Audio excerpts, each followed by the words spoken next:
최근 우리나라에도 반려견을 키우는 인구가 늘어나면서 각종 관련 사고가 증가하고 있습니다. 특히 사람이 개에게 물리는 사고가 심심치 않게 발생하면서 반려견 관리에 대한 우려의 목소리도 커지고 있죠. 세계 최고의 동물복지 선진국이라고 불리는 독일은 이런 문제를 어떻게 해결하고 있을까요? 이승민 PD가 취재했습니다. 독일은 유럽에서 가장 많은 수의 반려동물을 보유한 나라입니다. 반려견 천국이라 불리는 나라답게 다양한 종류의 반려견이 도시와 공원 등을 자유롭게 누비는 모습을 볼 수 있습니다.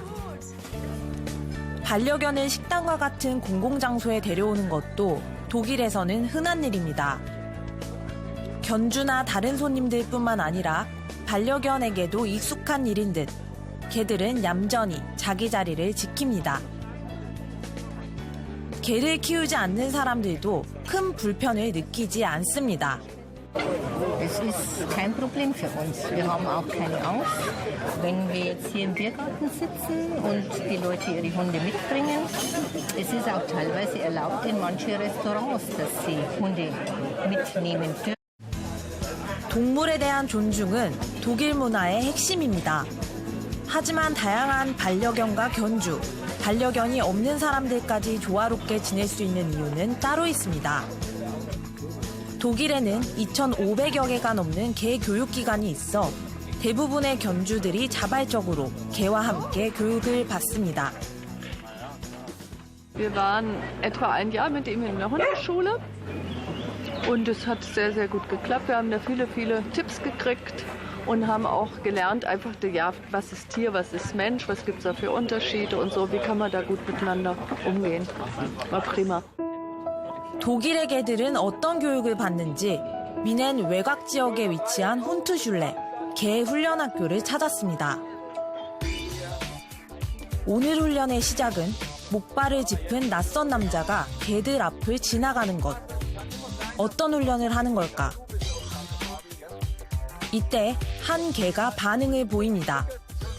Auf Situationen, die sie als bedrohlich empfinden können. Und wie ihr jetzt seht, die fangen jetzt schon an, sich daran zu gewöhnen und weniger Angstreaktion zu zeigen. Aus Angst kann immer Aggression werden. Ja. 개가 사람을 무는 이유는 상대가 공격적이어서가 아니라 낯설고 새로운 것을 위험한 것으로 받아들이기 때문입니다. 독일이 반려견 천국이라 불릴 수 있는 이유는 일상생활뿐만 아니라 돌발 상황에서도 반려견들이 사람들을 물지 않도록 철저히 교육시키는 덕분입니다. 혹여 예상치 못한 돌발 상황이 일어나더라도 주인이 허락하지 않는 공격적인 행동을 보인다면 이러한 개의 태도도 교정되어야 합니다. Natürlich wird weniger oft vorkommen, dass jemand mit Motorradhelm und einem Stock auf den Hund zurennt. Aber auch das kann passieren. Jemand bindet seinen Hund zum Beispiel vor einem Einkaufsladen an. Dann kann so eine Situation, jemand hält mit dem Moped nebendran und hat den Helm noch drauf und kommt zum Hund. Kann passieren. Man möchte sicher gehen, dass auch der Hund in Extremsituationen gut funktioniert, damit im Alltag nichts passiert. Hunde reagieren sehr oft sehr gestresst, wenn sie Situationen nicht kennen. 사람들의 기준에서는 어쩌다 맞닥뜨릴 수 있는 대수롭지 않은 상황들이 개들에게는 매우 위험한 상황으로 인식될 수 있습니다. 전문가는 개를 훈련시키는 것만큼이나 중요한 것이 견주가 이러한 반려견의 행동을 이해하고 통제하는 법을 교육받는 것이라고 말합니다. Aber das sind für Kalua jetzt alles neue Situationen. Und das ist normal, sie reagiert halt eher ängstlich, ja. Ja, der Grund ist, dass du eine Bindung aufbaust mit dem Hund, ja. 특히 오늘은 조금 특별한 훈련도 준비되어 있습니다. 독일에서는 사냥개나 투견용으로 사육되어 온 사나운 성향의 맹견을 약 20종으로 분류해 관리하고 이 중 4개 종은 일반인이 키울 수 없도록 규제하고 있습니다. 이 맹견종들은 공격성 테스트를 통과할 의무가 있습니다. 개물림 사고 중에서도 중상 또는 사망 피해가 발생할 확률이 가장 높기 때문에 시험을 위해 추가 훈련을 받기도 합니다. Also wir machen das Training mit allen Hunden. Müssen das auch, aber je stärker ein Hund ist, umso gefährlicher kann natürlich die negative Auswirkungen auf seine Umwelt sein. 갑자기 수레바퀴가 굴러오자 강아지가 소스라치게 놀랍니다.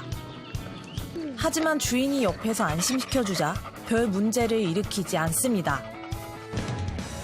맹견들은 경험이 부족할수록 낯선 것에 강한 공격적인 성향을 보이고 그 공격은 치명적일 수 있습니다. 낯선 자극들에 친밀한 경험을 쌓아주어야 큰 사고를 막을 수 있습니다. 이 맹견들은 사람들과 섞여 살 수 있는 사회화 훈련을 하고 있는 것입니다. 이렇게 사회성을 키운 개는 무엇이 다를까? 훈련 과정을 수료하고 공격성 테스트까지 통과한 개가 있는 한 가정을 방문했습니다. 타일러는 우리나라에서도 맹견종으로 분류된 로트와일러입니다. 타일러는 태어나자마자 개 교육기관에서 훈련을 받았고 생후 18개월이 되던 해에 공격성 테스트 통과증을 받았습니다. 이 증서에는 해당 강아지가 공공장소에서 보이는 특성, 다른 개들을 대하는 태도와 개의 성격까지 세세히 기록되어 있습니다. 공격성 테스트에 통과하지 못하면 금전적 부담도 커집니다.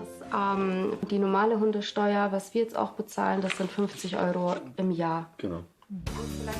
만일의 사고에 대비해 맹견들의 보험 가입은 의무사항. 맹견이 아니더라도 독일 반려견의 71%가 이 책임보험에 가입되어 있습니다. 타일러와 가족들의 외식 자리에 동행해 보았습니다.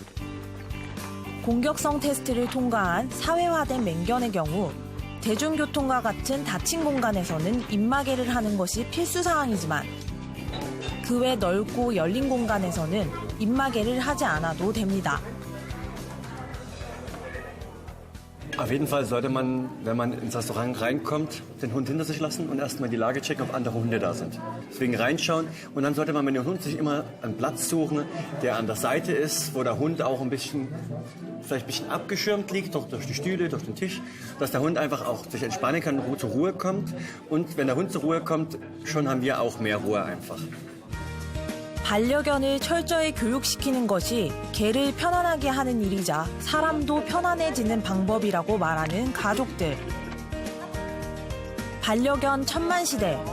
반려견과 사람이 평화롭게 공존하는 방법은 반려견의 사회화를 돕는 견주들의 책임의식이라는 걸 독일 사회는 보여주고 있습니다.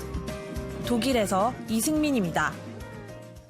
네, 독일이 세계 최고의 동물복지 선진국이라고 불리는 이유를 알 수 있는 그런 영상이었습니다. 물론 나의 반려견도 너무 소중하지만 이웃에게 이제 피해를 끼치면 안 되기 때문에 책임을 가지고 훈련을 시켜야 한다. 이런 의식이 너무 선진적이죠. 되게 인상적이었습니다. 네. 맞아요. 사실 독일에 혹시 애완견 숫자가 얼마나 되는지 아세요? 그냥 상당히 많을 것 같아요. 많은 것 같아요. 900만 마리나 됩니다. 900만? 네, 유럽에서 제일 많고요. 그렇다고 워낙 많다 보니까 독일에서도 개가 종종 사람을 무는 사고가 일어나긴 합니다. 하는데 2000년에 어떤 일이 있었냐면 함부르크에서 6살짜리 아이가 맹견한테 물려서 죽는 일이 있었거든요. 네. 그 다음부터 독일이 이 애완견에 대한 관리 규정을 크게 강화했습니다. 그래서 이제 우리에서 왜 개 데리고 산책할 때 약간 무서워도 왜 주인은 그러잖아요. 어머, 우리는 순해서 안 물어요라고 하잖아요. 근데 독일에서는 일단 기본적으로 가정을 합니다. 아무리 순한 개도 언제든지 사람을 물 수 있다라고 가정을 해서 그 규정을 강화해가지고 적용을 하는 거죠. 이 반려견을 키우려면 강아지 세라는 걸 내야 되는데요. 그 맹견에 대한 세금이 아마 주와 품종마다 좀 각각 다르긴 하지만 보통 개, 일반 개보다 한 10배 정도 비쌉니다. 1,000유로 가까이 되는데 한 130만 원. 그런데 아까 보셨다시피 만약에 이 공격성 테스트를 통과하거나 훈련을 받으면 이 세금을 감면 혜택을 줍니다. 그러니까 다들 훈련을 받는 거고요. 네. 좀 아이러니컬한 얘기를 좀 드리자면요. 독일은 2002년부터 동물 보호를 국가 의무로 헌법에 규정할 만큼 동물 복지에 대해서 수준이 높은데요. 이 법의 근간이 되는 법을 누가 만들었느냐 하면 바로 히틀러가 만들었습니다. 유대인을 학살했던 히틀러가 당시에 동물보호법을 만들면서 동물을 학대할 시에는 2년 이하의 징역형을 명시했는데 너무 반전이죠. 사람이나 학대하지 말았어야죠. 수백만 명을 죽인 사람이 뭐 어쨌든 그의 동물보호법이 오늘날의 동물보호법의 근간이 된 것은 사실입니다. 그렇군요. 요즘엔 패티켓이라는 신조어가 생겼다고 해요. 아마 반려동물을 이렇게 데리고 다닐 때 지켜야 할 공공 예절을 뜻하는 그런 신조어인데요. 올바른 패티켓을 통한 성숙화된 반려동물 문화가 우리나라에도 좀 하루빨리 정착이 잘 됐으면 좋겠습니다.